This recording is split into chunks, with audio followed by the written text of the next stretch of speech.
গানে কবিতায় প্রতিবাদী এক নাম ফারজানা ওয়াহিদ শায়ান। শুধু তাই নয়, রাজপথেও থাকেন সামনের সারিতে। ছাত্র জনতার অভ্যুত্থানে সোচ্চার ছিলেন শায়ান। পরবর্তী সময়েও অন্যায় ও বিচারে নিজের প্রতিবাদ থামিয়ে রাখেননি। এবার তিনি সমাজ ও রাষ্ট্রে ঘৃণা এবং সহিংসতার চর্চা বন্ধে নিজের অবস্থান জানিয়ে কথা বলেছেন।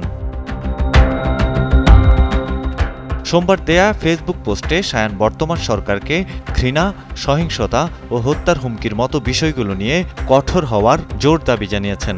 বান্ডেল থাকলে প্রতি সেনমানিতে টাকা বাঁচবে।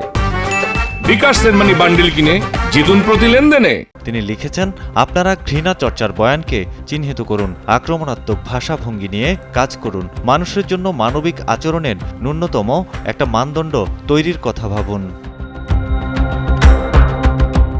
শায়ানের মতে ঘৃণা নিয়ন্ত্রণ কমিশন এখন সময়ের দাবি। এই প্রসঙ্গ উল্লেখ করে শিল্পী বলেন, সাধারণ জনতার ভিড়ে সুশীলও থাকেন, উন্মাদ মব জনতাও থাকেন। তাদের কাছে কিছু আশা করি না বাড়তি। তারা রাষ্ট্রের দায়িত্বে নেই। তারা যে যার নীতি, গতি, বিবেক অনুযায়ী আচরণ করবেন। সকলেরই দেশ, সকলেই স্বাধীন। কিন্তু আইন শৃঙ্খলা রক্ষাকারী বাহিনীর দিক থেকে তো একটা মানদণ্ড থাকতে হবে। কেন একটা মানুষ আরেকটা মানুষকে বেশ্যা ডেকে পার পাবেন? কাউকে ভালো না লাগলেই জবাই করার হুমকি দেবেন এবং তা স্বাভাবিকরণ হবে? কেন বিভিন্ন মাহফিলে ঘৃণা ছড়ানোর বয়ান চলতে থাকবে যুগের পর যুগ অন্য ধর্মের মানুষের প্রতি, মেয়েদের প্রতি? তাই একটা ঘৃণা নিয়ন্ত্রণ কমিশন এখন সময়ের দাবি।